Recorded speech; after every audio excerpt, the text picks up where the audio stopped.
Good evening, gentlemen.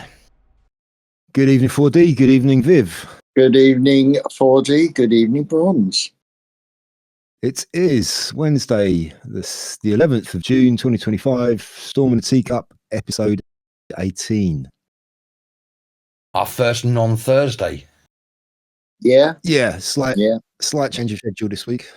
In fact, it's going to be weird because when they listen to it, I probably will edit it at the same time because I'm quite busy on Thursday. So it will probably be the same time for everyone else. Actually, it's just a day early for us, that's all. I know, you're getting really quick at this, man. It was out on it's out on Saturday now, isn't it? Yeah, you put it up on Fridays normally now, 4D, which is great. I was going to say I've got it down to about 4, 5 o'clock Friday. I can normally get it up for now. It's not bad actually. I've got quite good at it. Friday, yeah, that's really good. I didn't realise. Yeah, I'll check it out on Friday.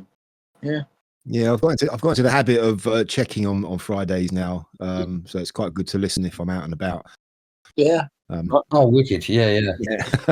Right. So raising expectations, 4D. Careful now. Indeed. Yeah, no. I love that we were just talking about coffee and waking up to the world and coming off of coffee. I think you would say in Bronze that you were having headaches, and I was just saying that yes, I think coming off of caffeine gives you lots of headaches. But I was going off in my head the amount of things that we sort of do each day, and we don't really think about the implications. Like as a mechanic, I've probably used to drink 10, 20 cups of caffeinated tea a day, and you think there's some people in the world that don't drink caffeine, and I wonder how good or bad it is for you, you know? Yeah. Yeah. I mean, it's. I guess it's not good for you, really. Not in excess, at least. Well, no one seems to. You don't hear of people having problems from drinking tea or coffee and it's a very English thing to do. Let's be honest. It's probably the most, and we're called Storm in a Teacup. It couldn't be more appropriate, but. Just the major headaches you have when you come off of it made me think, God, is this good for my body? But then you think, well, if you don't come off of it, you won't get the headache. Is it actually bad for you? I don't know. I'm not sure. I think if you've got heart problems, it is. Yeah, if you've got arrhythmia or anything like that, it does affect your heart for sure. Yeah, I bet it's not good if you've got ADHD either. I bet that really puts it over. I reckon. I think what's worse than coffee, or tea is the energy drinks the young people drink. I see so many of them going to college, and they're all clutching cans, big old cans of things called Monster, or the original one, which is called Red Bull. Red Bull, that's right. And there's a new one called Hell. So yeah, I would say the caffeine in those is probably the least damaging aspects of them. There's all sorts of other crap in them as well. Yeah, Red Bull has a thing called taurine. I don't know what that is, but it's in there. Sugar, loads of sugar. So yeah, I mean, we've had Lucozade, which I guess everything kind of came from. That didn't have caffeine in it, though, did it? That's been around for donkeys years. That's right. I used to love that. I used to think, I'm ill, but at least I'm going to get Lucozade. You know. Yeah, well, the advertising campaign used to be Lucozade. It used to be the sick kid in bed, the mother bringing them a glass of Lucozade, and then the tagline was Lucozade AIDS recovery. That's right. And of course, when AIDS came along, they had to scrap that one. Yeah. That's true. Isn't it funny? I still drink Lucozade when I'm ill. It's still something that the first time I get sniffles or I really get a cold, it's a bottle of Lucozade, and I don't eat, and I just drink Lucozade. It's something that my granny taught me to do when I was a kid, and I've always done. I don't know if it's good or not. It's just something I do. It's comforting, though, isn't it? A lot of the things from childhood. I think that's part of the whole thing, you know. True. But it's got those glucoses and sugars and stuff, and I suppose there was something, some good in it in back in the day, I suppose. Yeah, I mean, I've got energy drinks I drink, but they are my own concoctions. So things like honey and lemon, and water with iodine and apple cider vinegar, Oh, you've said that one before, actually. Yes. Yeah, and the Do they affect your energy levels? Uh, Do they? Is I there anything I'm in not sure. I'm not sure. Right. I'm not sure. I do know that iodine. I'm deficient in iodine, and you can tell because I've got a bottle of it from Clive de Carl, which I wouldn't recommend because it's so bloody. It's 25 quid for a dropper bottle. But if you put some in your skin, and if it gets absorbed, it means that you're deficient in iodine, and so you need more, Yeah. The only problem with iodine is it tastes horrific. isn't it? So Yeah. Yeah. you really need something to mask a taste. Well, I put Which I've actually. I put apple cider vinegar because it tastes even more horrific than. Well, I found a way around it is because I had some. I've run out. I need to get some more actually. Some Fulvic minerals, which also taste really horrific. Yeah. And I started drinking these. What do you call them? These kind of superfood drinks. You know, these green powder drinks that have all of the very high in vegetable and fruit minerals and etc. etc. Yeah. And they just taste like a kind of a fruit drink. You mix them with water. You can even mix them with milk. Yeah. And they're fine. But I used to put a few drops of iodine and fulvic minerals on those, and it masked the taste really quite nicely. That's right. That's absolutely right. Yeah. I mean, with making up with distilled water, then some iodine, some fulvic minerals, some apple cider vinegar, also some Celtic salt, which I really recommend. It's the best salt. It's unbelievably good, and it's full of minerals. It's about 80% of what you need. So. Yeah, that sort of thing. Add a few other things sometimes. Depends. And then I got my supplements. So, pretty good, really. Yeah, hopefully. Can't be doing any harm, that's for sure. No. I see in LA at the moment, they're really getting into their minerals as they carve up the pavement and throw that at people. Yeah. Yeah, I think that's. Was that a good way of getting into that one? I don't know. Yeah, it's good. It's very good. Yeah. It's good. More likely they're getting their minerals kicked out of them pretty soon. Yeah. It's a good segue. That I think they've stopped now. It seems, but Northern Ireland's kicking off. Well, yes. I'm not sure it has stopped, Viv, because I think it's spreading countrywide in the USA because it's all around. Yeah. Yeah, it's this. What do they call it? There's this No Kings movement which is popped up, and it's all to do with the 14th of June, which is it's Trump's birthday. It's also a massive military parade. I think it's to mark the birth of the U.S. Army. I think in 1775. Yeah. And it's a massive national kind of. It's a big display in DC. I think it is.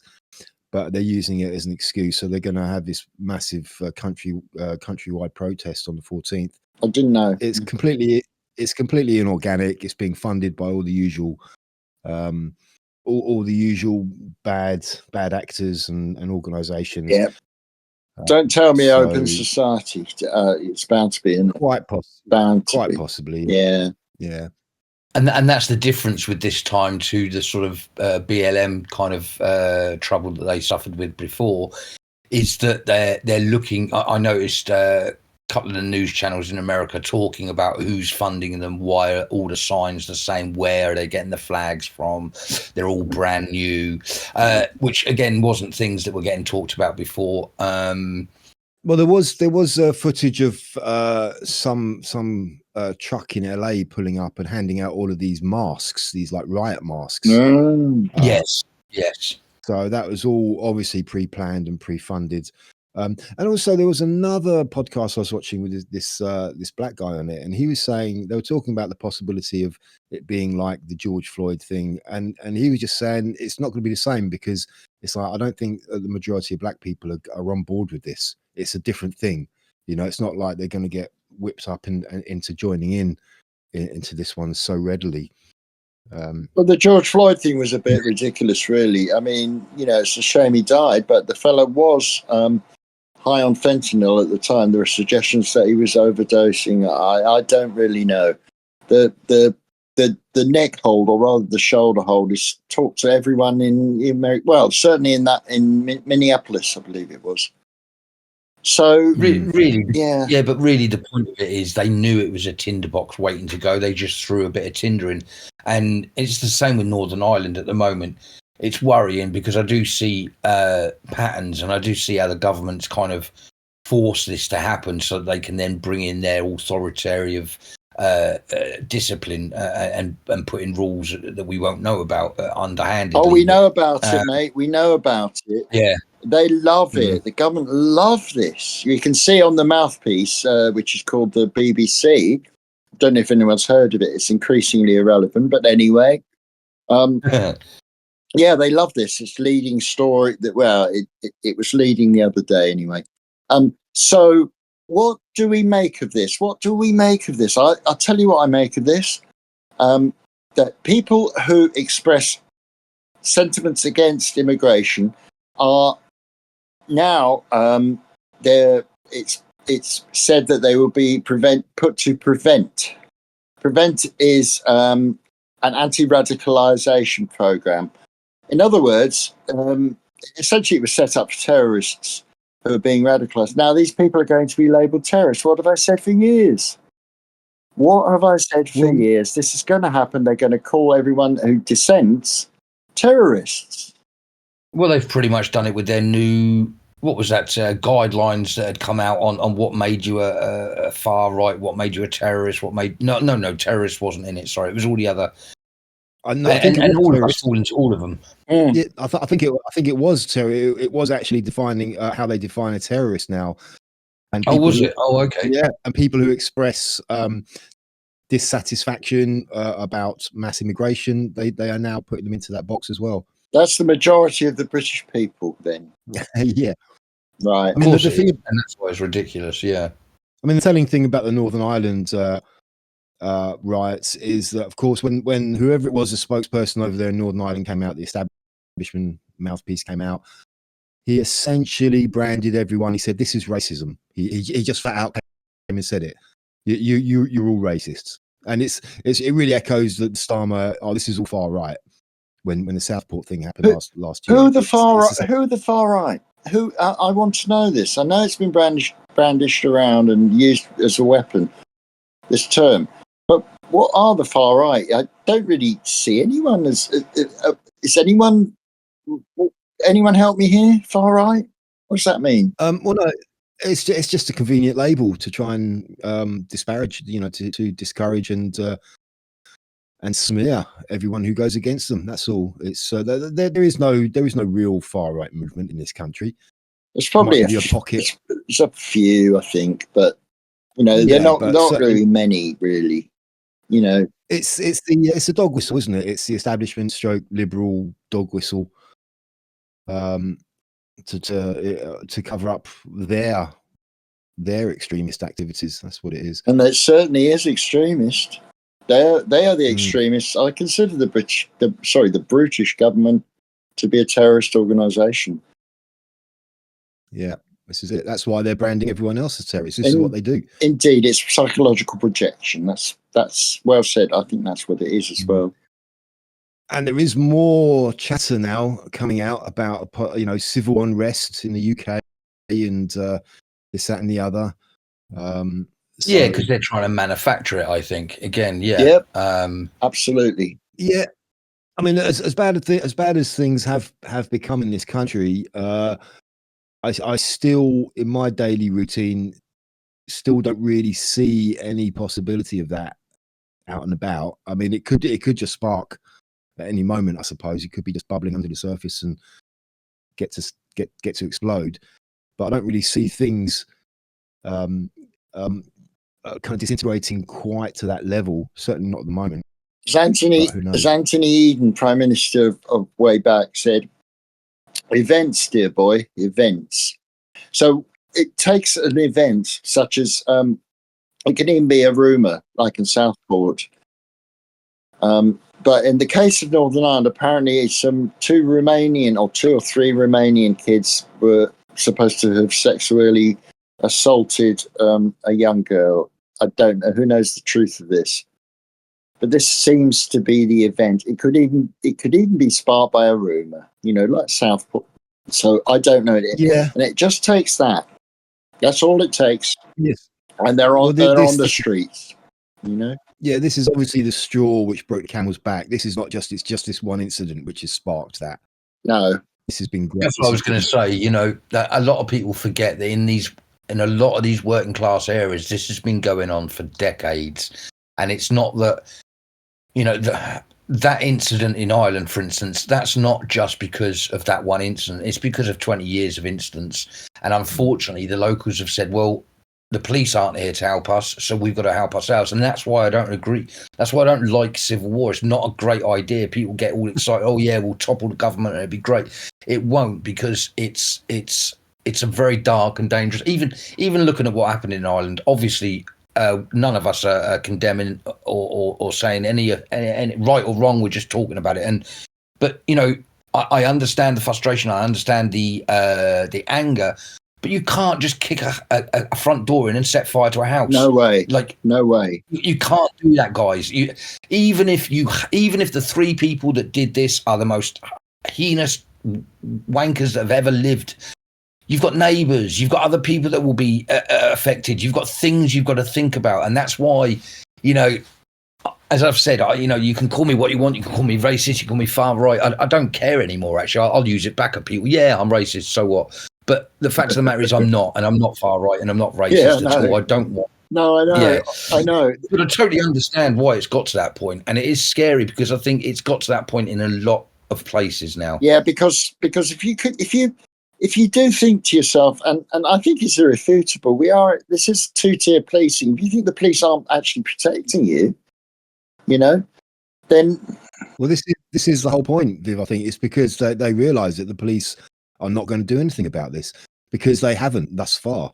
Yeah. Every single time these events happen, nothing gets done about it, and it just carries on. So the the PSNI, what are they doing about this? You should think, well, are they really going to do anything about this? Are they even going to take the side of the alleged attackers? And we don't even know what happened. You know, so kicking off like this is mental. I don't know whether it's. I don't know. I don't care if the area is Protestant or Catholic. I'm sick of all that conflict. You know, I mean, it's not even religious. You know, I see sort of all the politicos going, "Oh, yeah, shouldn't happen." But if there's downward pressure on a working class community due to incomers who are being placed there, with the consequent pressure on schools, on jobs, on housing, what do you expect? You know, if people are that desperate, it's not like you're living in Hampstead and you got a nice house up there. You know, this is really difficult. Housing is really difficult for people in this country now. And I can see the promises, oh, you know, we're going to build a load more houses. Sure. You need the number of people that are coming into the UK. You need a city the size of Liverpool. That is the number of people that are coming in.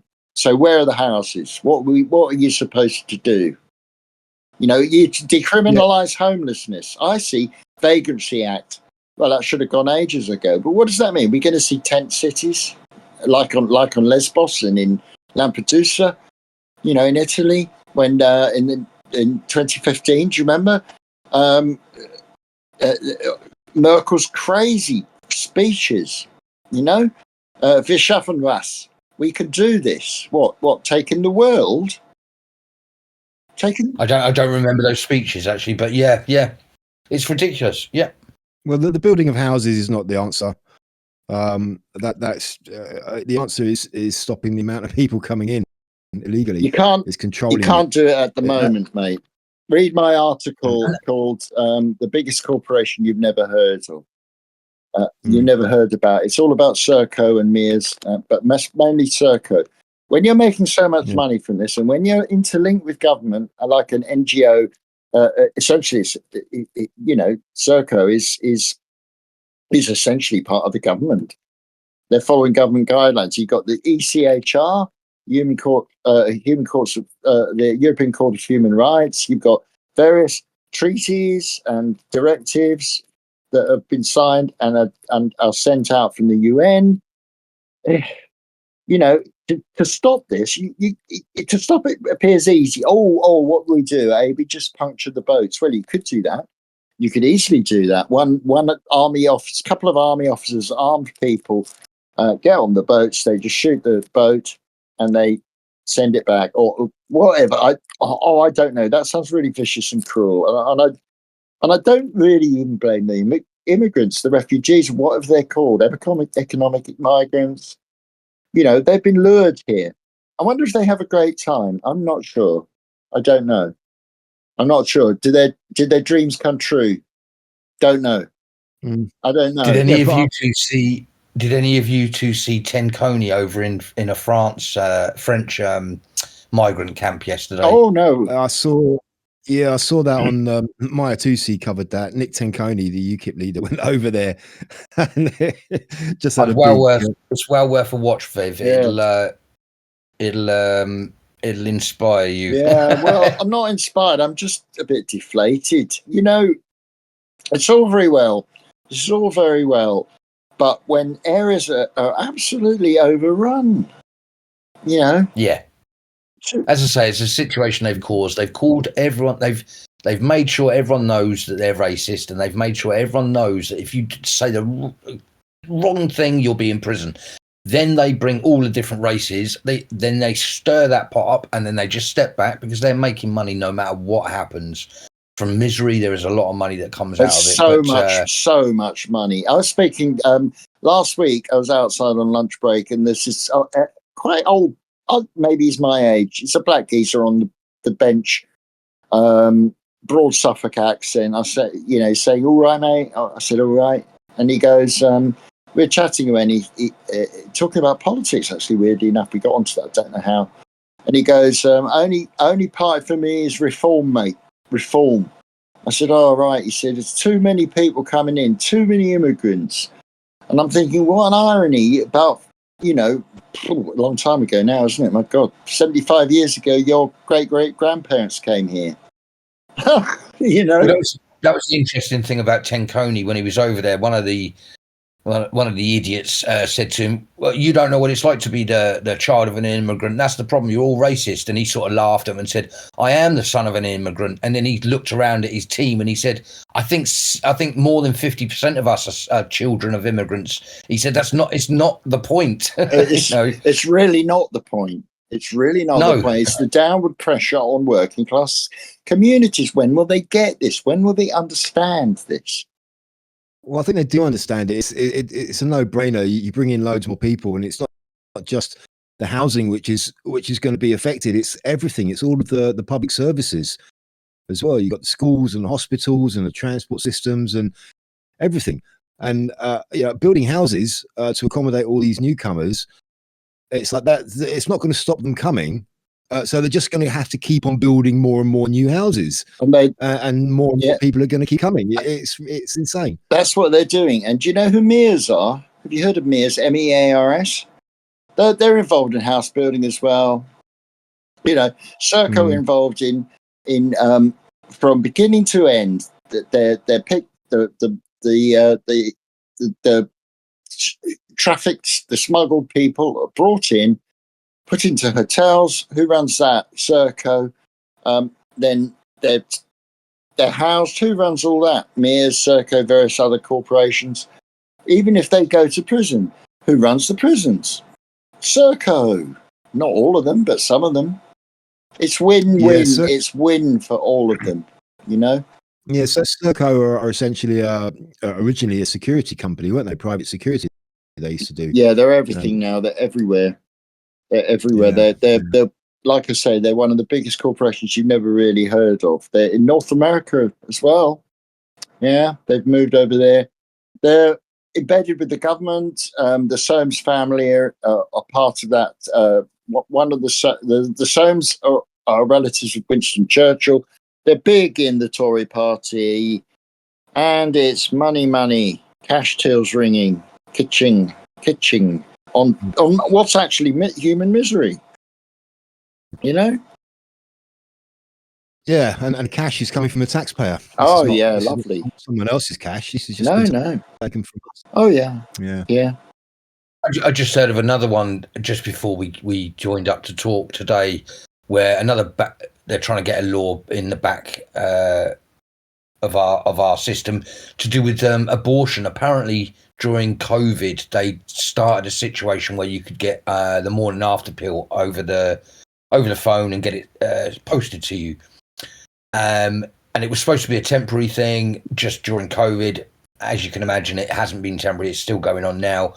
But the thing I was listening to was someone was saying what they cleverly did is they almost manufactured it during COVID, made sure that a lot of women would have taken that pill that was too late in the trimester, and they've all been arrested and they're all in prison at the moment. And she said, this member of parliament was saying, the problem is now they're using that as a reason to bring in until the day before birth laws. Yeah. And they're selling it as, because women are unjustly going to prison for aborting their children, they're going to have to change the law. And she said it's out there, but no one knows about it. It's another one of these laws that they're just trying to get in the back. And she said already, I didn't know this even, that already we're the latest abortion people in the whole of Europe.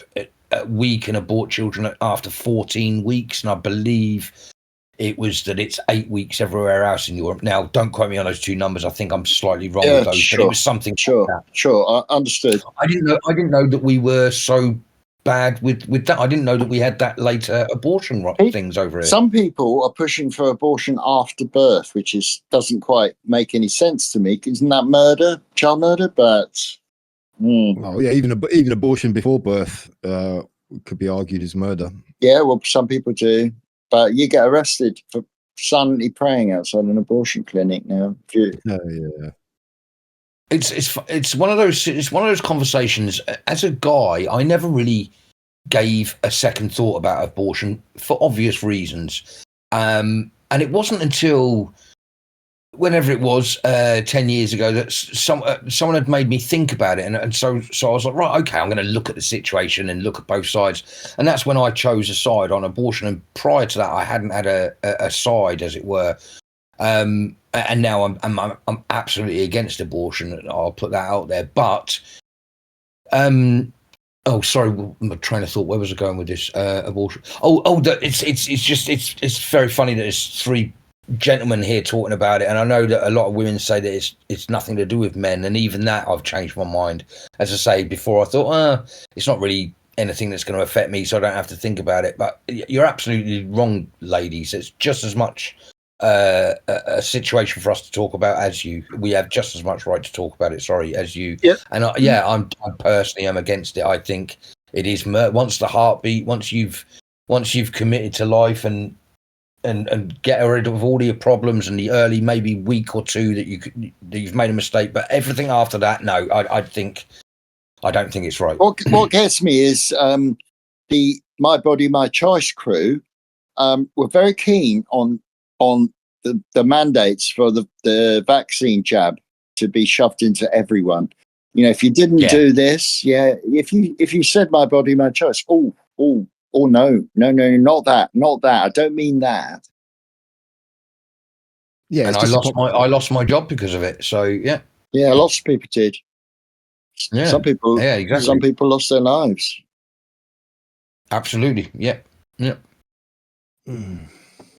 I don't know. And that's all these tinder boxes. But I mentioned that abortion one because I think it's something we'll have to have a look at. I think there's some kind of chat going on about it in Parliament at the moment. So, if we as many eyes on that sort of thing that we can get, because that's terrible. If England became a country that abortion was okay until the day before birth, I think that's the end of us. It's a bit mental, really, isn't it? But I do understand that it's women who are carrying the child, of course, but.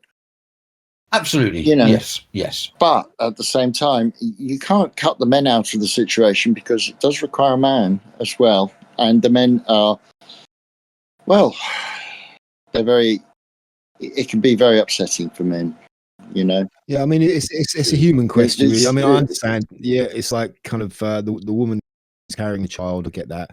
But men should not be completely cut out of that that decision. Of course, there are other certain extenuating circumstances which have to be taken into account.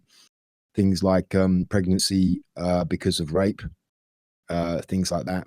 Yeah, and the Yes. idea that the child will have a deleterious effect on the woman for certain reasons. You know, Absolutely, and I think that's the point, isn't it? In certain situations, there would be, and I don't think anyone would have too much to say about it if it was an incestual thing, if it was a rape thing, and if it was, I think again, there's a level where humans can discuss this on a more grown up level that not everyone falls into the same category. Even with every law and regulation and thing, there's always grey areas, and there's always different areas. We can't have a straight line that says, yep, no, you can't have abortions, end of story. It just makes no sense. There's different situations, there's different reasons, there's lots and lots of, there's medical reasons, there's emotional reasons, there's financial reasons, there's whatever you want to put into it. Everyone's situation is different. I mean, people. Yeah, I mean, with the financial reasons, that's down to personal responsibility, really. I don't think that's a particularly strong argument myself. Fair enough. If you can't afford to have a child, then have some personal responsibility about it. In that respect, at least. Yeah, absolutely. And the whole process, actually, we've got to. I was a silly boy when I was younger, and I've learned a lot now that I'm older. All of us, as a whole, as a society, we forgot to value family. We forgot to value what it meant to be a dad, a mum, what it meant to have sex and have a child. I think all of us are guilty of, and it's not even a guilt, because when you're young, you are dumb. That's unfortunately, that's the truth of life. Yeah. We have to. It goes back to listening to your elders and all of the old-fashioned. We've got to go back 100 years in our old-fashionedness in just the way we live our lives, because it's a much better way. Yeah, just being educated about it would help to start with. Being made aware of the consequences of your actions in these situations. If you remove sex from its essential purpose, which is reproduction, of course it's pleasurable as well. Of course, it binds a couple together. There's no doubt about that.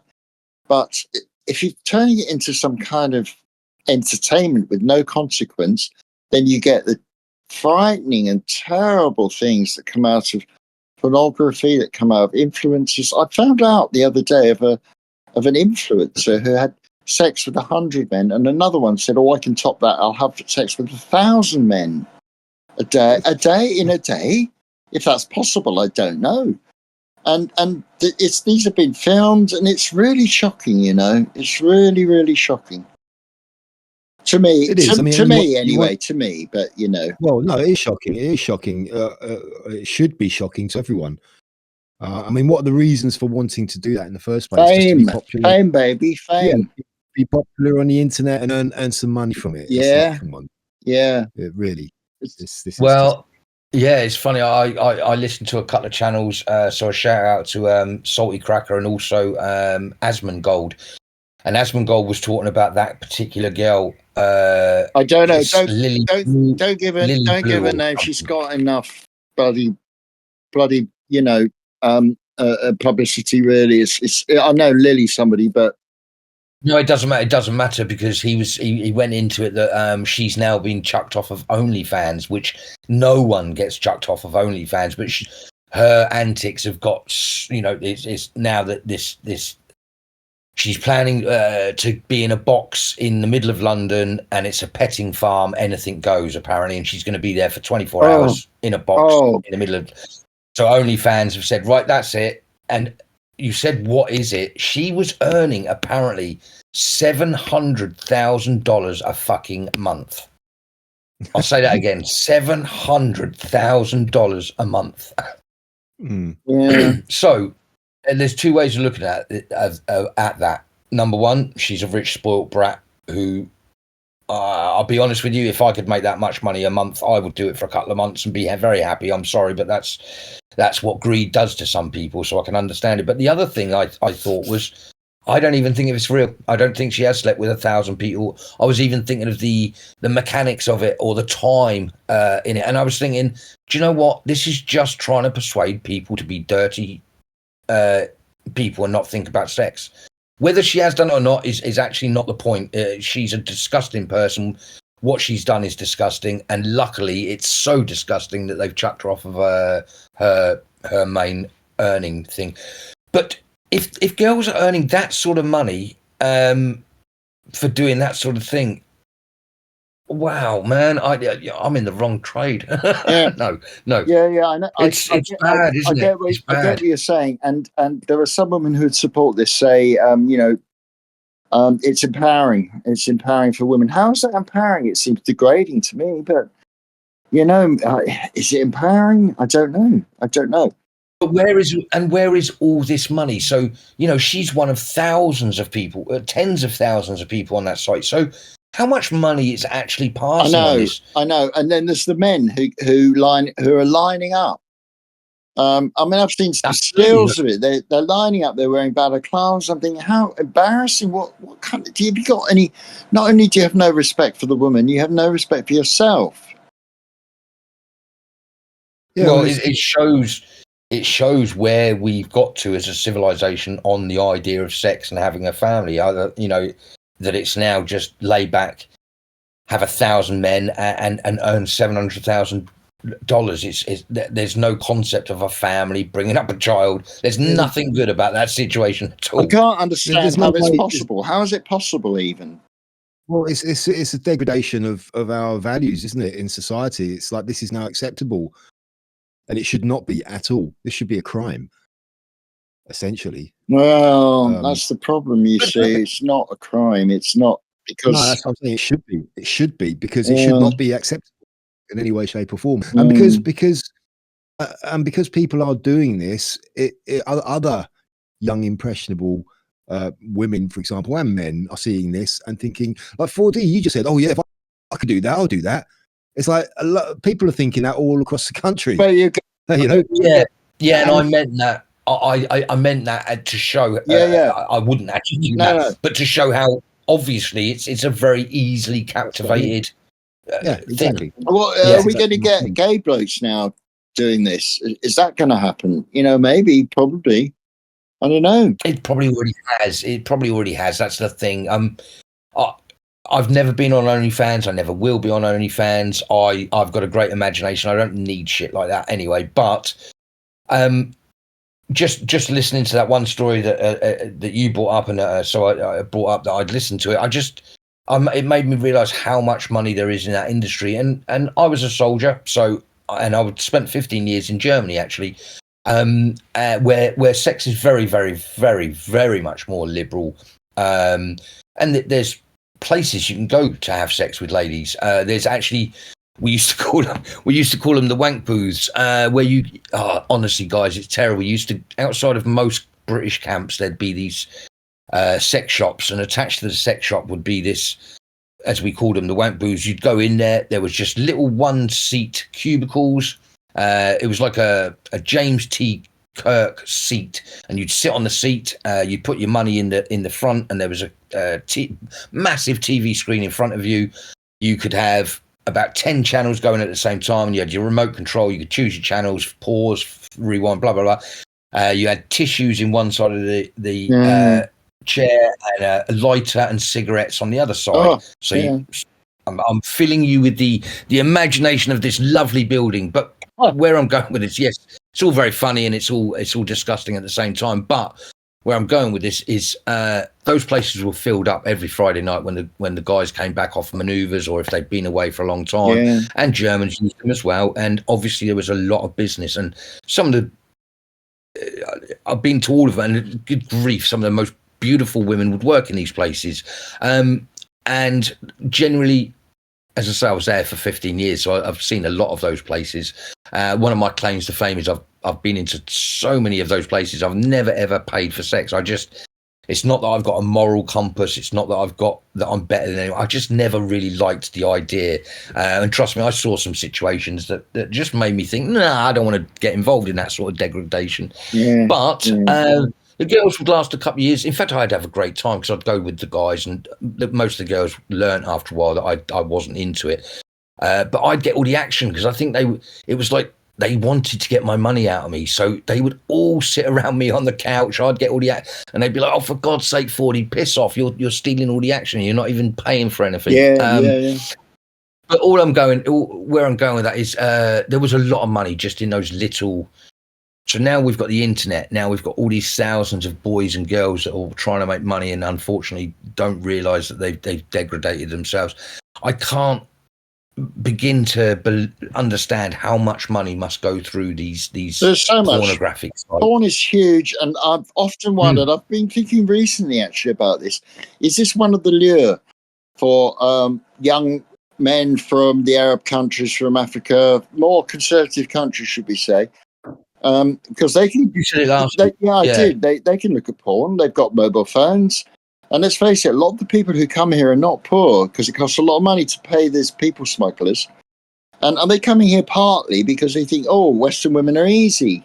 Great. That's just great. Because who's the main people on there? Western women. Yeah. Because it was sold to Western women. So America and England took it on and yeah, exactly.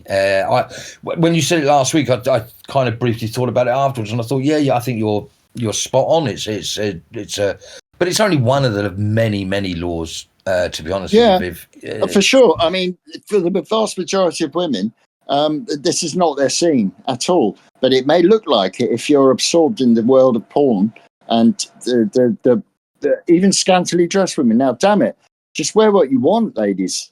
Wear what you want.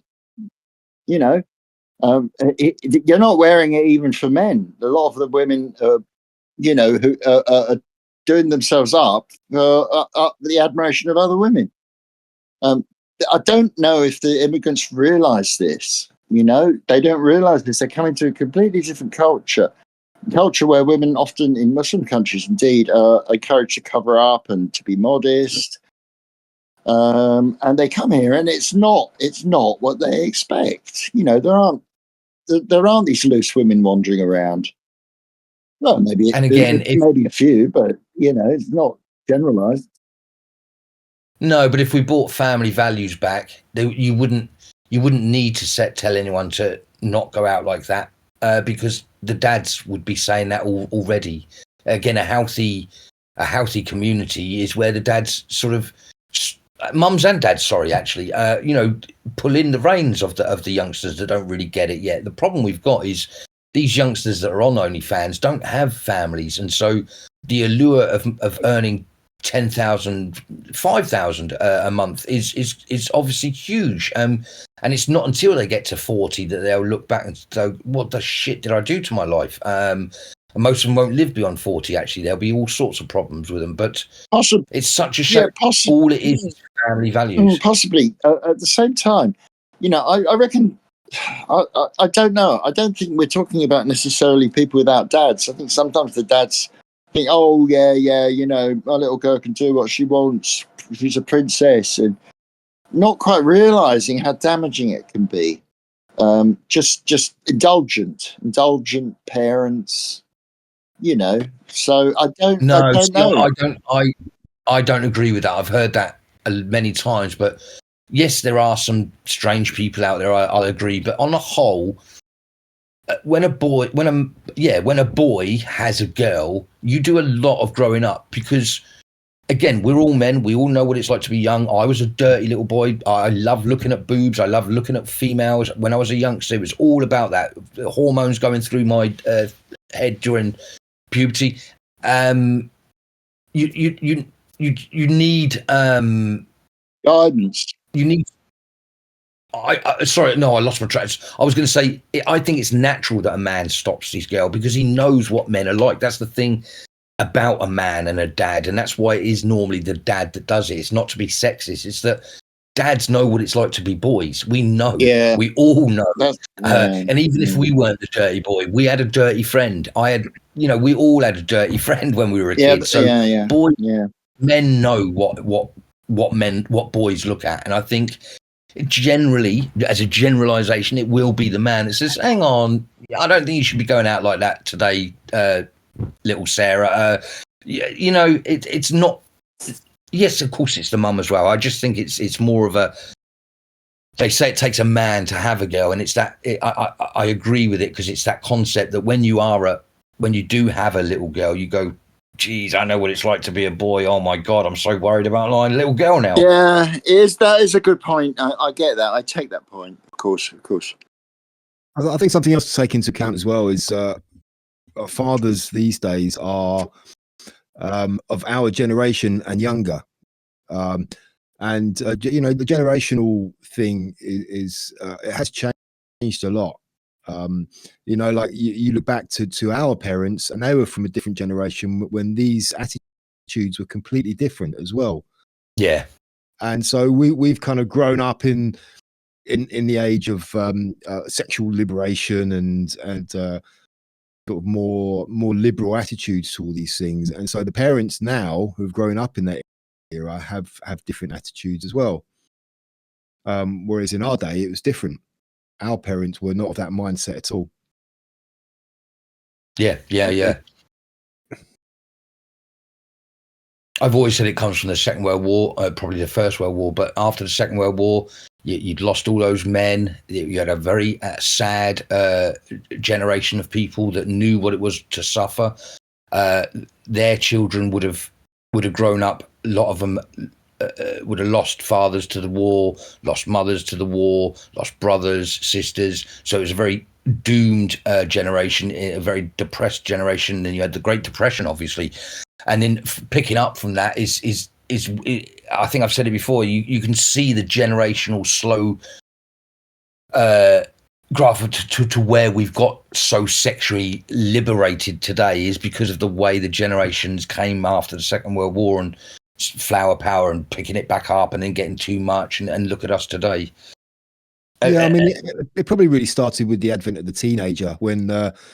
Before the teenager, young people were kids, and then they were adults. There was no in between. And then the teenagers came along and created this whole new subculture.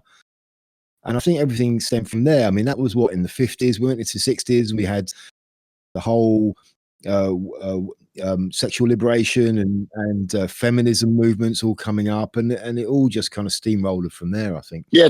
The teenager is a pretty recent invention, really. Yeah. Yeah, that was 50s, wasn't it? Around the 50s that all started, wasn't it? Let me go and have a look. Let me look at the etymology.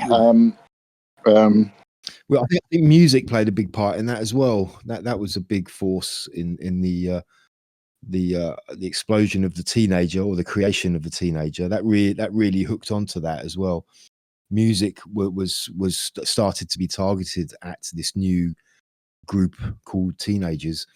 Yeah, indeed. And I wanted to say on the other end of this wearing nothing, on the other level of it, the whole idea of banning the burqa. I've wanted to say for ages that I am actually scared of people wearing a burqa. So does that mean I am actually Islamophobic? And if that is true, then what does the government see that's wrong with? How do I get fixed then? Is my question, because I have PTSD, and there are specifics that I'm not going to go into, but I specifically don't like people in burqas. So they say that if you don't like that, you're Islamophobic, and that's terrible, and you should be thrown in prison. But I am actually that word. So what does that mean for someone like me? It means you're in trouble. No, it should be banned. It should be banned, and it's nothing to do. It's to do with, once again, preserving our Western culture and allowing people to come in and just carry on with their alien culture and create these these kind of pockets of separateness. And it is, I mean, the fact that women aren't completely up in arms about this as well is quite astounding. Feminists, where are they? You know, but do you see what I mean? They've said that if you're scared of something, that's now illegal, or that's wrong, or whatever they're going to put on it. Well, I've got a diagnosis to say that I am afraid of something, and I don't know where they think they can go with that. And so I was just trying to twist it back that even Islamophobia, it's this idea that you are wrong for being scared of something. I genuinely, so most people can't say this, but I can genuinely say I have a written down reason for why I have that. They've now put that name, they've given it a name, and they've called it Islamophobia, and they've said that anyone with that is a nasty, evil person. I'd like to argue that. Yeah, well, first of all, I've got a real issue with that term, because a phobia is an irrational fear. Okay, it's not just a fear; it's an irrational fear. And so that whole term is redundant. It's just another of these words they come up to try and stop people pushing back against it. As far as you're concerned, 4D, it doesn't matter. They don't care about that. That's not the issue. They're making that out to be the issue, but it's not the issue. They don't care, because every time someone comes up and suggests about, you know, in this case banning the burqa, they just say, well, it's, you know, it's a women's choice, and it's, well, none, that doesn't even stick, because most of these women don't choose to wear this; they're forced to wear this. This is a male imposed cultural practice, which says a lot about the males of that culture. About how insecure and you know, how they can't control themselves. So yeah, no, it's not about you. This is just one of these arguments they pull out just to try and shut you down. No, but I wish I had money, or I wish I knew a lawyer, because I would like to sit in a courtroom and say, well, you know, my government is saying I have Islamophobia. It is an irrational fear. I can prove it. I have psychological stuff to prove it.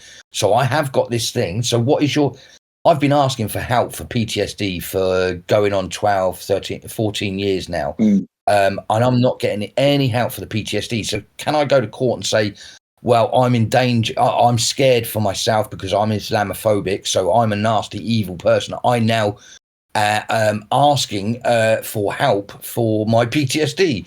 I'm trying to twist the story to help myself out of this, but I'm showing the hypocrisy of everything that they're trying to throw at us. Well, if you had the money to actually do that, I'm sure you could do it.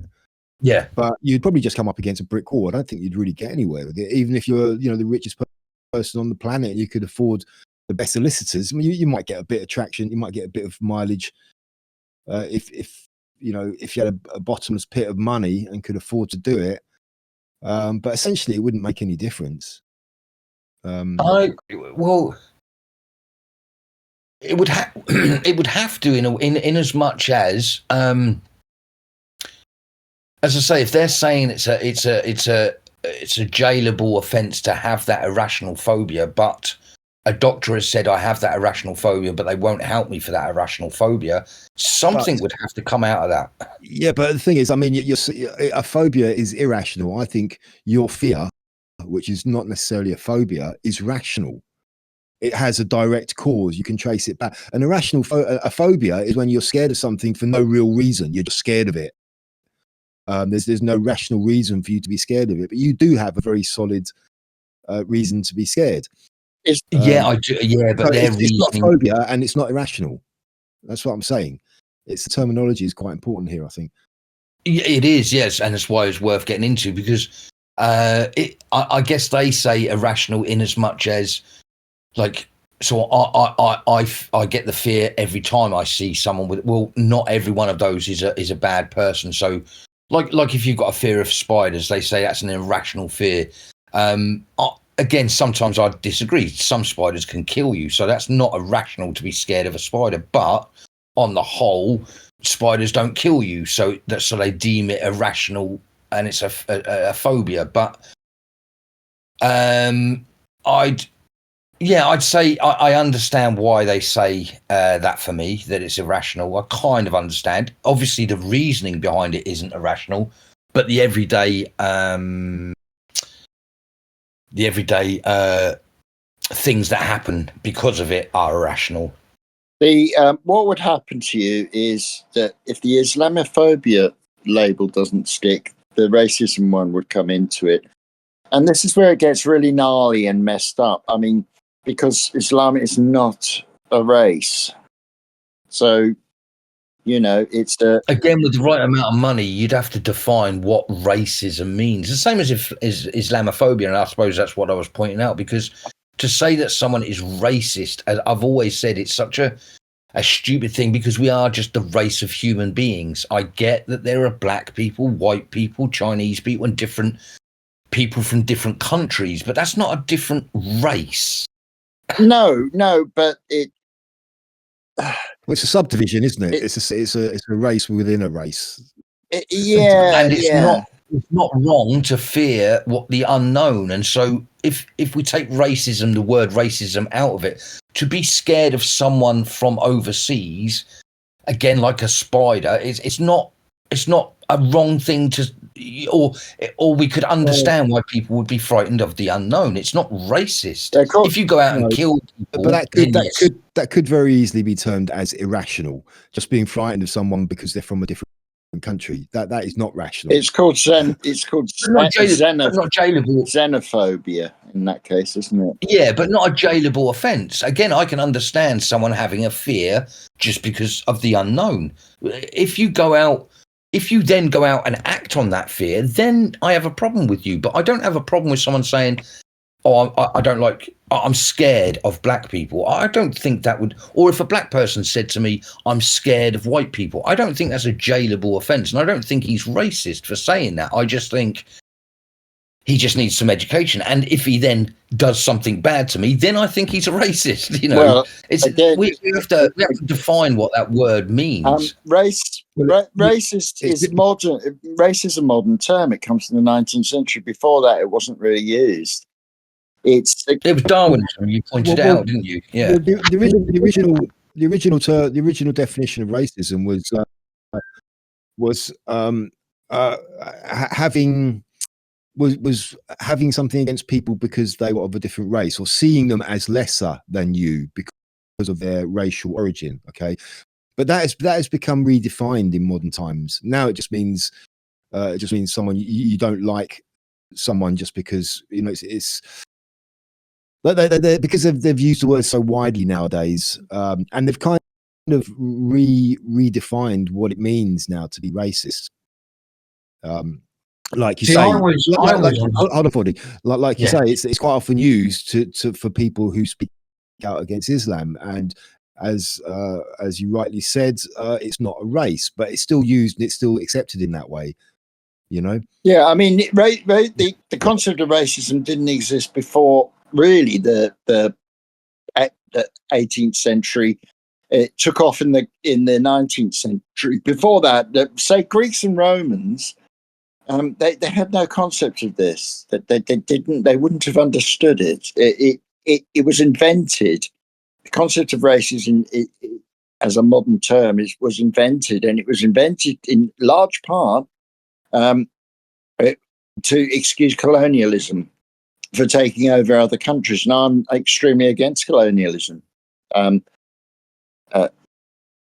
mean, for a start, one of the arguments about immigration is, it's just what it is the colonialized people, the colonized people coming home to the people who colonized them. Well, they're forgetting certain points. We are being colonized. It's called endocolonization. So race really was invented not very long ago, maybe 200 years, possibly. Really took off in the 19th century. Well, that whole definition of the colonized people coming home is wrong, because even though their country was colonized, that country is still their home. This is not their home. No. Even though this country may have colonized their country is still their home. So Yeah, so that doesn't stand up for me. That No, but explanation. that's been that is one of the explanations of why we should Well, we'll take- welcome the world. Well, just getting back to the burqa ban. What I do think, whether it will happen or not, I don't know. But if it does, what I think will happen is which I see quite often now is a lot of Islamic women wearing COVID masks, the paper COVID masks. Mhm. And if they ban the burqa, they're just going to start wearing those. They're going to have to ban the COVID masks as well. Masking in public. 'Cause it serves- Masking in public it serves- it's banned. No, you still see loads of people wearing COVID masks, Yeah, so it's well. not banned. If it is banned, then they're not enforcing it. But that's what I'm sure what will happen if you say, right, you have to ban the Islamic burqa. You're just going to get all these Islamic women just putting on the COVID masks instead, or being forced to by their men. Basically. And the point is, in England, we like to see someone's face when we talk to them. We get a lot out of body language. It's not just a burqa as well. It's I'd ban balaclavas. I'd go back to the day where you weren't allowed to go into a bank with a crash helmet on, for instance. You had to take your bike helmet off before you went into a bank. Even that, we need to go back. It's got nothing to do with religion. It's got nothing to do with the burqa. It's got to do with the fact that in this country, that's how we operate. And we like to see happy, smiling faces. Unfortunately, if you go to the countries where all the women cover up, they're not very happy countries. I don't want to be like that. And I think I've got a right to say that as well. Well, the strange thing is, it's reported that a lot of these Islamic countries, the women don't cover up as much as they do here. No, true. In terms of and the thing about wearing a crash helmet into a bank, you're still not allowed to do that. Oh, really? Right. Yeah, but that's obviously more of a security thing for the bank. So does that mean a lady has to take her burqa off if she goes to the bank? She doesn't, because it's a different thing. You see, it's religious. Or you got to respect. That's wrong. That's wrong. Exactly. It should be exactly. It should be across the board, but it's not, and this is part of the problem. There are. I mean, it's all contradictory, of course. It's a mess, but certain face coverings have been banned. Even quite recently, for a century, you couldn't cover your face. It was I've spoken about this. It's called the Black Act. It was in the early 18th century. You were forbidden to cover or blacking your face. It was a criminal act. It could even lead to the death penalty in some cases. Like I said, with poachers going into the woods, if you were caught with blackened face, which you would do if you're poaching, that could be very, very serious. I see that in America, Trump is trying to ban face coverings at these protests as well. But that's what it's called for. Yeah. Because that's obviously used to cover their identity, and they want to know who they are. They need to identify them. Of course, so, I have to quickly go back to the burqa.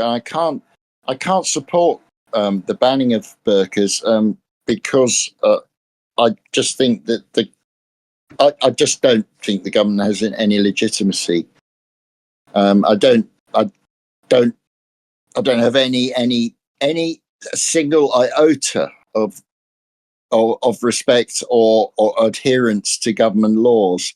And if I'm like this, then people are not good. There are lots of other people who won't be, I think your reasons are different from what a lot of other people's would be. They are indeed. Yes, they are. And I agree with you on that about not having any, not recognizing any legitimacy in the government. But at the same time, I still would like not to see the burqa on English, sure, in English streets. Yeah. I get that. I do get that. I mean, I've been on enough demonstrations, and I haven't been on demonstrations that signs were given out. We made our own signs, and I didn't see anyone with face coverings doing that. The whole point was not to wear a face covering, because you were almost forced to wear one during the COVID the COVID coup. I mean, what Yeah. a stupid situation they've created for themselves. Yes, of course. Because wasn't there some Of course. wasn't there something about them wanting to ban people covering their faces at protests in this country? Was there not Yes, something yes, about yes, that? yes, yes. Oh, yes, yes. That's what I was saying earlier. but- Yeah, yeah.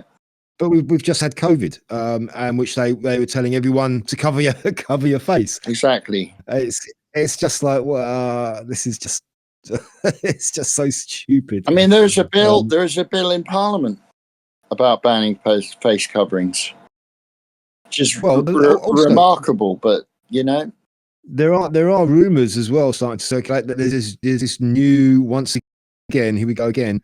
There's this new deadly virus which is popping up here and there, and a few people calling for us to start wearing the COVID masks again. So, but they can do one, mate. They can do one. Yeah, of course they can. Yeah, but I'm just saying a protest. If they do ban face coverings, and we have a protest, and everyone's wearing a COVID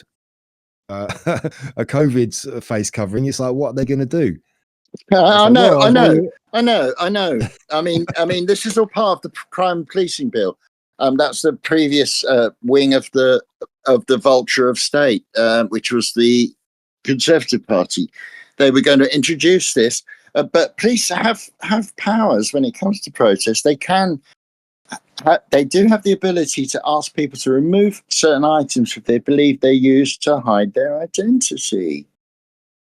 You know. Yeah. So they got facial recognition now as well, which they can see through masks. They can see through masks, mate. Oh, well, I don't know about that, yeah, but they can. All they want to do is to be able to get your face on camera, and then of they course, can identify of who course you are. they do. But facial recognition now through an Israeli company, very innovative, has introduced technology. And this was a couple of years ago, at least, which can see through masks. It can see your face. Oh, absolutely. Yeah, absolutely. That to be able to see through layers has been that technology has been out for decades. Yeah. You just manipulate the X-rays how deep or how shallow you're looking through. So yep, you can. It can be done now. Mm-hmm. The whole Superman looking through Lois Lane's negligee to see her naked is pretty much doable now. Yeah. So of course, like many things with government, it's a mess. It's an absolute mess. The whole thing. They can already ask at protests for people. They have quite big powers, you know. So under Criminal Justice and Public Order Act of '94, you know, you can ask any uniformed police officer to require you to move any item they reasonably believe that you are wearing wholly or mainly conceal your identity, and also seize that item. I'm reading the legislation here. My next march will be September time. It's been a while since I've done one, actually, so that'll be Tommy Robinson's next one. Yeah. Well, I believe, am I right in saying it's the 13th bronze? I think so, yeah, 13th. Somewhere around there. 13th or 14th, I think. Yeah. So yeah, and just to tie in with what we're just saying, he always, whenever he has his events, he always urges everyone not to cover their faces. Of course. Yes. Of course. It's always been a big thing with those marches to make sure we don't get infiltrated. Yeah. Section 60AA of that act, it's a criminal offence.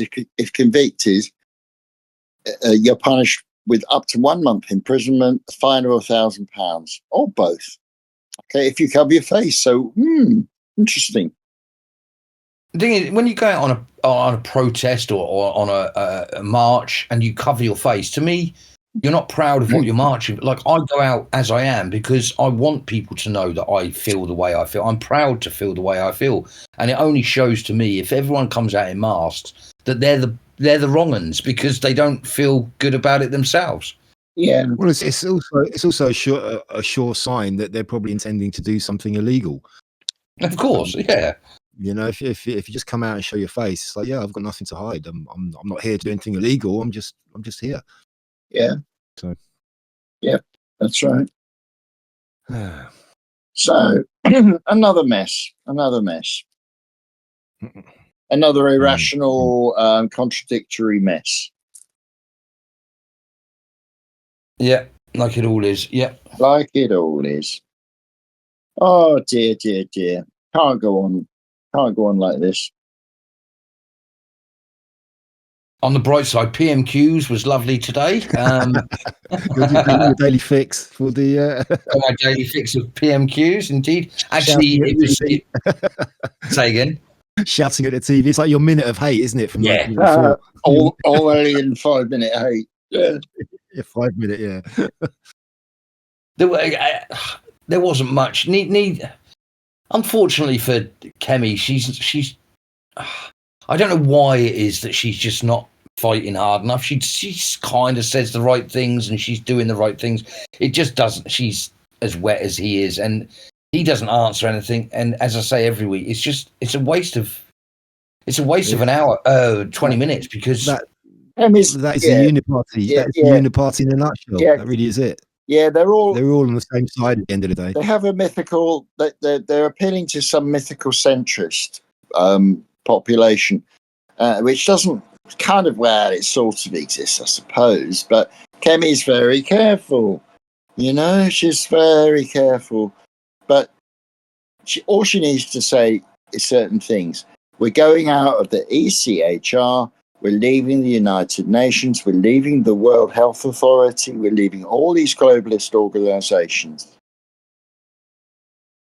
Yeah, I feel a little bit sorry for her. Only a very, very little bit, because I think whoever was in that job right now would be looked at as terrible, because no one likes the Tories anymore. I think the love has completely gone for them now. So whoever was in that role would have come out the way she has come out. But yeah, I think she's playing a game like they all are, as you say. She's just staying not too relevant, not too bad, so that she can just float along until they push her out. It's a game of, like I've said recently, it's a game of whack-a-mole. It doesn't really matter about the if you're in opposition, you still get paid through short payment. So it doesn't really matter. You're not very hungry for power. The other party are doing stuff you did anyway, and they will do stuff you did anyway. So it doesn't matter. It don't matter too much, right? It's not serious. No. It's not very serious anymore, because they're all doing pretty much what the other lot do. So who do you think will be the first to go? Do you think Starmer, or do you think Kemi Badenoch? Which one of those two will be Starmer? Do you? Yeah. Although the result in Scotland was good for them. Well, it wasn't really, but they did win a seat in a by-election in Scotland. I mean, do you trust that? I mean, are people still voting for Labour? Oh, really? Well, I don't know. Maybe it's I don't know. I mean, maybe the tribal Labour voters would just vote Labour anyway, whatever. But a lot of them have gone to Reform, to be honest. Well, they've probably swapped for, they're probably swapping between SNP and Labour, and SNP here in the tank at the moment, because they just completely keep putting these idiots in charge. So they've probably just switched back to Labour. The SNP could be all right if they just got their act together. If Scotland wants to be independent, then I know the referendum didn't go through. If they want to be independent, I mean, it's the will of the people, but unfortunately, the will of the people is twisted and manipulated. Do we really get a free choice? I don't know. I'd argue that the votes aren't true anyway. The fact that Sadiq Khan has been voted in as many times as he has, I don't believe. Yes, I know that people say there's a large percentage of non-British people living there and that he's getting their vote, but I don't even think that's it. I think it's all illegal, as Trump pointed out with the system that got him chucked out, and then he had to come out with the idea of making it too big to rig. I think all of our elections are rigged. Yeah, I think so. I think the postal voting is very difficult It's a very difficult thing. I understand why it was introduced. I mean, I don't vote, so for obvious reasons, for philosophical beliefs. But at the same time, I worked with quite a few Muslims when I was working in London, and not a single one supported Sadiq Khan. So I'm thinking, really, are they really? You know, is this really due to a Muslim bloc vote? I don't know. These Muslims were a mix of kind of just regular people. And there's a few beardies as well, you know, the religious people. None of them like Khan. None of them. So I've heard many people say, I don't know who's voting for him. I don't know anyone that votes for him. It's a very strange thing. Yeah. yeah, I just don't know. So I think there is shenanigans afoot. There is something afoot there. I do think it's probably centres around postal voting, but we mustn't forget that Sadiq Khan ordered Dominion voting machines, which can easily be hacked. You just need to be in the room with a screwdriver in 5 minutes, and you can hack into those things. You know. Yeah, I can't really decide. I think it might be a combination of all these things. I mean, first of all, the voter turnout is low anyway to start with. So you're going to, and the postal voting is corrupt as shit. So that obviously accounts for quite a lot of it. A lot of people just don't vote because although they may not support Khan, the opposition has just been dire, has been really, really not worth voting for anyway. And they haven't really, like the Conservative candidates haven't pushed them, they haven't gotten behind them and really given the big push when it comes to the mayor elections in London. I mean, the last time Howard Cox for Reform was the mayoral candidate, and they just pretty much ignored him. Reform just didn't even bother with that. So yeah, and I think that there's some illegality in the voting. I think the low turnout and also the demographic makeup of London as well. I think it all contributes. The whole thing, it all contributes towards it. Yeah. But the way London is going, I just can't believe why people are not getting more activated over this, and how they keep allowing this guy to get in. No, I think they are, and I think they are. It's just it's always problematic with the silent majority. They're silent. You don't really know until it boils over. But I think they're all. I think they're not voting. That's the thing. They're not voting. That's the point. They can be silent and the silent majority, but they're not empowering their majority. They're not doing anything with it. You know. I reckon 2029 will be I think it'll be a different situation in 2029.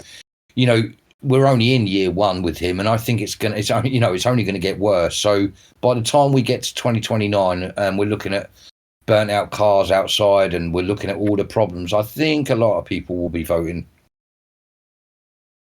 I just want to very quickly say as well that the whole identity politics business has distorted the picture. I'm just remembering how on some of the freedom protests there were Muslims there. I used to march along with a bloke. I won't say his name, but you know, he became very good. He was very steadfast. He you know, I'd always see him, and his whole family were out, including his mum. A Muslim family. They weren't all veiled up or burqa'd or whatever, but they were a Muslim family, and he's really well known. So, in that particular, in the protests, in the freedom movement, so there isn't some block called Muslims, or you know, there are many different sorts, just as there are many different sorts of all sorts of people. To say, like, using the term white, well, what does that actually mean? It doesn't mean anything, you know? It doesn't really mean anything. Yeah, we're not white anyway. We're kind of a sort of a pinky. Yeah, we're sort of. I know we're a pink colour. If you're Scottish, you can tend towards the blue. Yeah, Scottish and blue. Yeah, especially in the winter. Some Scottish people. Oh yes. So what the hell? What the hell is this all about? It's nonsense. Yeah, it's just convenient labels, isn't it? I don't mind being called White. That's fine. I don't have a problem with that. But Well, if they want to you- call people that, go on, go ahead. But it does distort reality, on the ground reality. And there are no on the ground realists around. There's no members within the political class. There don't seem to be any what you might call members of the reality community. Well, yeah. I mean, reality is as we've discussed before, Oh, is not dear. one Oh dear. thing. Oh no. Reality is plural, I believe. Yeah, I did. Before we go down the routes of reality, I'm just going to point out we've got about 7 minutes left. If we want to talk about the comedy guy, Oh yeah. The comedy. Yeah. I said comedy guy because I can't remember it. When Viv said who we were going to talk about, I knew straight away I didn't know who he meant, and I had to look him up. Paul Whitehouse. I don't know who, Paul Whitehouse. that's Have it. you Have you never seen the Far Show?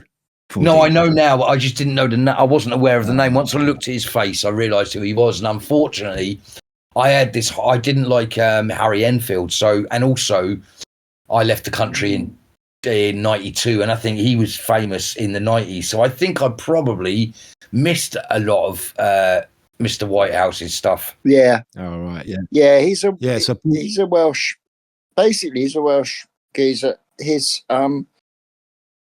He is an absolutely amazing character actor. He can seem to play any part. I don't mean like a lead, but these people in films that just walk on and they steal the scene. He's one of those. Right. Well, he had some. I mean, I did have a quick look at some of the Far Show stuff after he was mentioned last week, and just the sheer amount of characters that he came up with was incredible. I mean, it was essentially him and his co-writer, stroke actor Charlie Higson, who did the bulk of it. And they had a group. They had a small group of regulars. Yeah, who they used. Yeah, and just the amount of different characters is amazing. And they were talking about the two big catchphrases to come out of it, and one was Arabella Weir, "Does my bum look big in this?" Yeah, that's.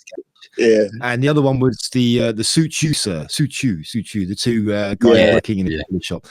Yeah, and Johnny Depp actually became a fan, and he appeared in one of their sketches. Yeah, and he went on record as saying Paul Whitehouse is one of the best actors I have ever met. He is amazing, an amazing actor. He really is. Yeah, I remember that with Johnny Depp. Actually, that was very, very funny. Yes. Yeah, and also other ones. I mean, there's so many. There's too many to mention. My favourites really are brilliant. Everything's brilliant.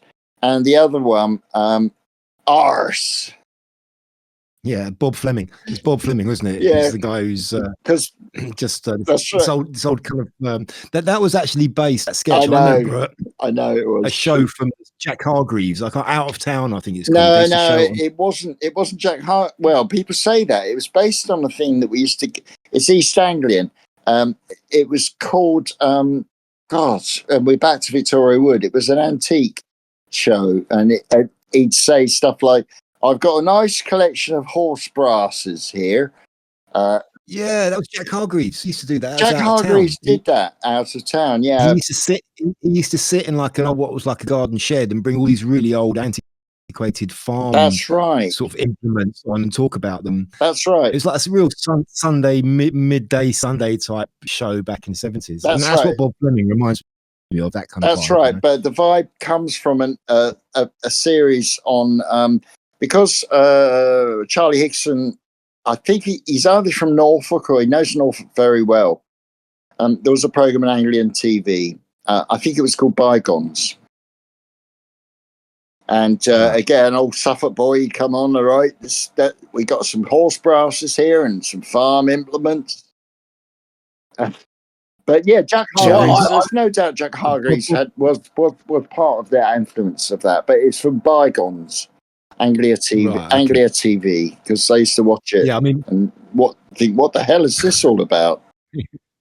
Yeah, I mean, Bob Fleming was essentially the guy with a really bad cough, and he just couldn't stop coughing. Yeah, and then after a couple of sketches of that, he would get his sidekick on, who's played by Paul Whitehouse, who had some kind of Tourette syndrome, Yeah, and he would yeah. just at the end of every sentence, he'd just go arse, Yeah, arse, yeah, that's and then it. just the interplay between the two of them.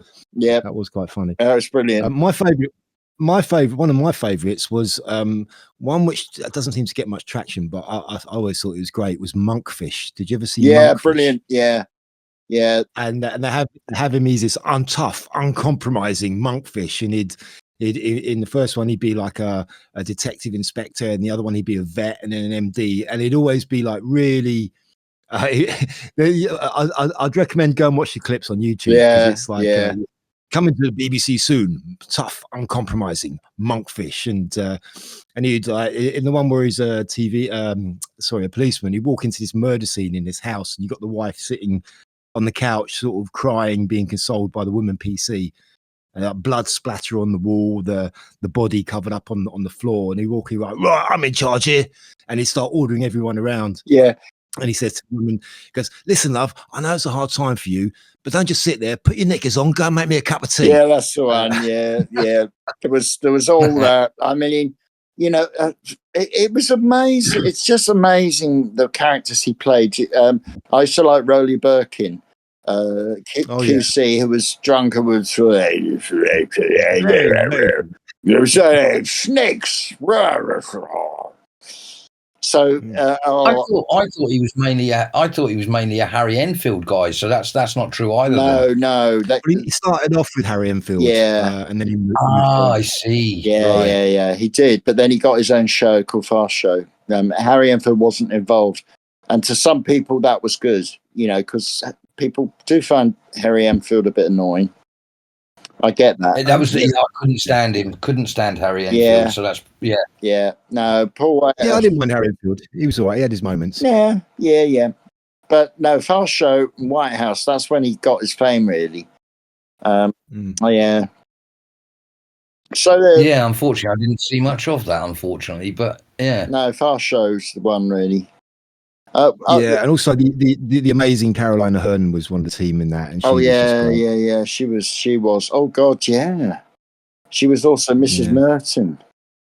That's right, Mrs. Merton. Also, the Royal Family. She did her own sitcom. So she did. Yeah. Which was great. Probably one of the last sitcoms, actually focusing on working class people. Mm.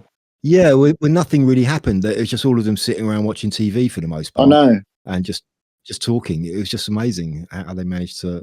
I get that.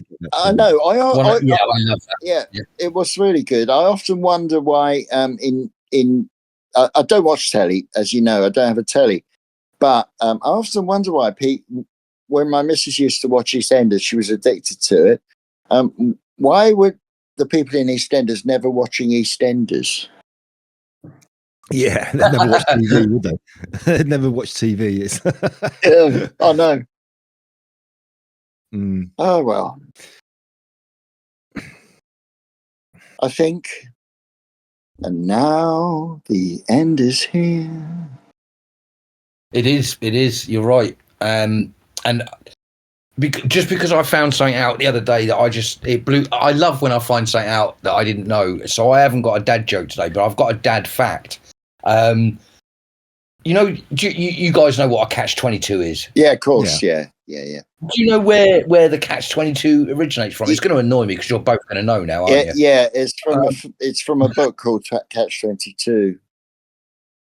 Well, more what it was that I found out was that it sort of gained popularity from the Second World War, and it was the idea that a fighter pilot would not want to go to war, obviously, and so a lot of fighter pilots would say, "Oh, I'm crazy, so I can't fly a plane, Gov." And the Catch-22 comes into it because for a pilot to come to someone and say, "I think I'm insane," that proved you were sane. Yeah. So thus it was a Catch-22, and it comes from and I just love that idea that these pilots were saying, "No, Gov, no, I'm fucking mental, me. I can't go up there," and then they were like, "George, the fact that you're saying you're mental proves you're not mental. So I'm afraid up you go."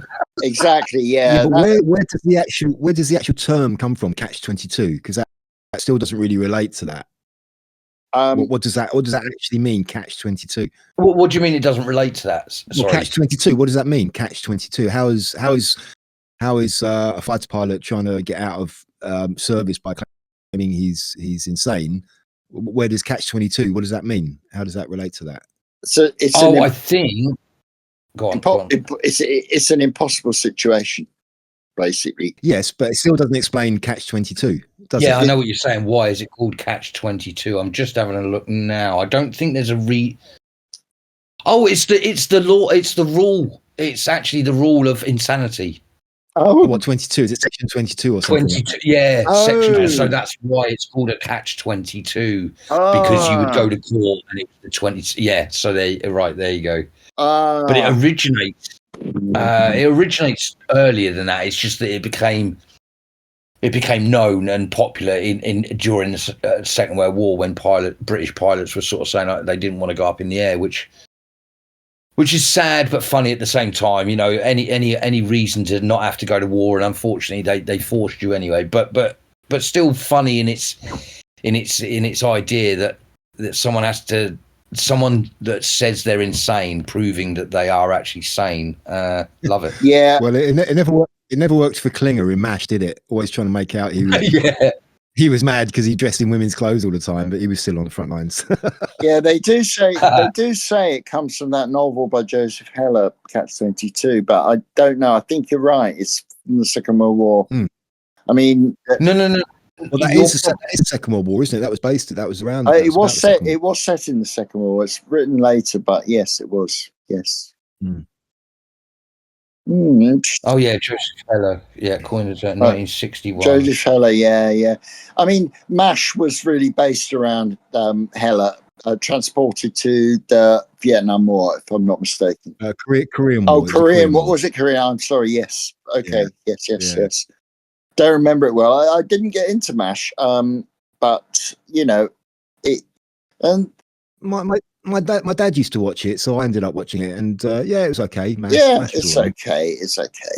Yeah. I do remember there was some something about it because I think when they first started showing it on American TV, they had a laughter track on it, and it just didn't work. I remember watching on British TV, and there was no laughter track, and the humour was all still there. I remember my mum hated it because she thought it was like making, it's about war. You shouldn't make, comedy shows about war. But then she ended up loving Dad's Army and Hello. So I don't know. Yeah. And just to quickly correct myself, it's not the law 22. It's literally made up. Heller originally wanted to call the phrase a Catch 18, but his group said it sounded better as a Catch 22. Right. So it was originally going to be called a Catch 18. Right. Okay, so it is Heller. Joseph Heller, novelist, wrote the Catch 22. Yes. Which I've read, and it's all right, actually. It's a bit of a romp. It's all right. Yeah. Okay. Fair play. Yep. It's a great term, though, isn't it? Because I'm just looking at a quote from Heller. You mean there's a catch? Sure, there's a catch, Dr. Nika replied. Catch 22. Anyone who wants to get out of combat duty isn't really crazy. Yeah, because it's mad. Right. It's sane, basically. It's a sane thing to say, well, yeah, I want to get out of combat duty. That's not a mad thing to say. A mad thing was to say is, wait, give me a gun. I'm going to the front line. I'm going to run across the front line. That's madness. Well, and also the idea that a mad person doesn't know they're mad, so therefore they wouldn't be sort of saying, by the way, Gov, I'm mad. It's not something you sort of say. It was a really sorry, man. It is an admission that going to war is insane. Yeah, because you get someone. Yeah, I want to go. I want to get out there and I want to run across the no man's land and shoot them all up. So right, you're first in the queue. Yeah, that's the mad one. That's the mad one. There's someone who says, I just don't want to join in. You're not mad. You're not mad. You're rational. I always remember I don't know if you remember Colditz, a British BBC TV series. Yeah, I remember that. It was a terrible series, a terrible episode, which really affected me at the time as a kid. And it was about Colditz was a camp for officers, who were captured in Nazi Germany and imprisoned in a Stalag, a castle. And in one of the episodes, one of the officers decided that he was going to get out of it. He found out that if you were declared mad, you could be repatriated back to the UK. So he starts acting mad, and it takes ages and ages and ages. And then eventually the Germans are saying, yeah, this guy is really mad. So they're all lining up, and the Germans are going to say, okay, this officer, he's going to be repatriated back to the UK because he's gone mad. He's lost his marbles. And everyone's thinking, wow, he's done it. And they look at him, and he's crying, and he's wetting himself. And you think, oh, shit, he's actually gone. He has genuinely made himself mad, you know?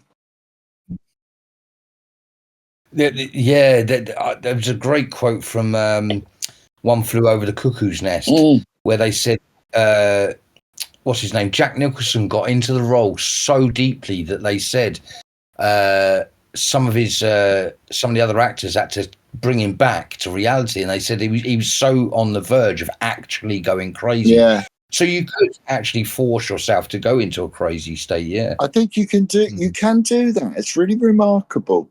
I think you can drive yourself mad. I mean, partly it's about repetition, just thoughts going round and round in your head. You can make yourself just lose any sense of rationality. You see this in cults as well. Jonestown, the people were mad. Were they not mad? Why? When Jim Jones said, "Oh, the cult's ended. We got to take the Kool-Aid," you know, and they all did. They thought, right, okay, well, whoa. I mean, madness. What? Often popularly defined as repeating the same action and expecting a different outcome each time. Yep, that's pretty much what craziness feels like. And on that happy note, oh yeah. No, it's a shame. I honestly, most of the time I could just carry on talking for an hour. It's just I get too tired, and I need to use the toilet as well. And I don't think people would. I think it's hard enough getting people to listen to us for the close to 2 hours that we do get them to listen to us. And I'm chuffed to bits that people do listen to us. Actually, yeah, it's great, isn't it? It is great. It's lovely. I'm glad we can bring some kind of entertainment to someone around the world. Yeah, I know. I mean, it might not be acceptable to all, but so what? I mean, none of us really seem to have a filter. No, luckily, yeah. Well, I don't have a filter. To be honest. So there you go. No, I suppose I don't, and that's why I've got myself into trouble many, many times. But I like it. I'd rather be me than quiet and self-contained and not actually say what I feel. Yeah, exactly. Although, of course, at work, it's a different story. Yeah. Yeah, you need to adapt to certain situations, don't you? But when we're here, I mean, we do this for ourselves, as we've said before. Of course. Primarily, this is just for the three of us to have a chat, really, and just talk about things as we want to. So if somebody else wants to listen to it, then that's right. I mean, the thing is, you very rarely get three blokes talking bloke stuff. You don't hear that. A lot of women, I'm sure, they think, what do blokes talk about amongst themselves? Well, this is what we talk about. You've heard us, you know? The Roman Empire apparently is what most blokes talk about. Oh, really? Have you not heard that as a fact? No, I never heard that. Bollocks, that is. Yeah, I thought most blokes talk about birds and football. Is it the Roman Empire? Is that some kind of spa and massage place in the seedy end of town or something? Oi. Well, yeah. No, it's one of those kind of it's one of those funny things that women say that you can always tell when men are together. They either talk sport, the Roman Empire. Yeah. Football. Roman Empire. No, we probably talk about women's sex and sport. Yeah, that's probably about it, really. Isn't it? Yeah, but it's not the case. It's far from the case. No, it's not. But that's probably the assumption. I've just got to give a joke about madness. I'm sorry about this, but what do you call a well-balanced horse? I don't know. Stable. Don't know. Stable. All right, gents. Sorry about that one. Right. Well, I've just got a message I want to put out there for the person who stole my glasses. Yeah, I will find you. I have contacts.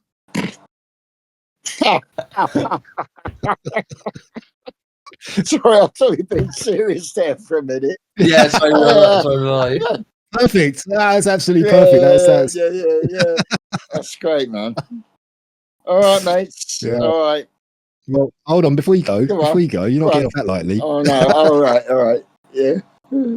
What's the difference between ignorance and apathy? Go on. No. Go on. I don't know, and I don't care. Oh yeah. Oh yeah. Oh. Oh, I've got two more. I've got to inflict you with two more here. Hold on. Go on. I gave the other day. I gave my seat on the bus to an elderly blind man, and that's how I lost my job as a bus driver. Yeah. Oh, 5-star jokes so far. This is a bit different. Thank you very much. Bit different. Have you got one, Viv? I haven't really. I think I've used them all up. You know. Oh, I got one more for you. Go on. People in Dubai don't like the Flintstones, but people in Abu Dhabi do. Okay, I get that. Yeah. Okay. Yeah. You're definitely reading these from somewhere. You're not making these all up yourself. Of course, I'm not making them up. No, this is my research. This is the only research I do for our chats. Get a few jokes. Fair one, well, yeah. That's the point. That's a good point. Yeah. Oh dear. Well, on that, I'm going to say good evening, gentlemen. Have a good time, and I'll speak to you next week. Yeah, indeed. Oh, why are pirates called pirates? Oh, come on. Because they are. Yeah, we all know that, don't we? We all know that one. I'm sorry. Oh God. Oh, dude. Okay. All right.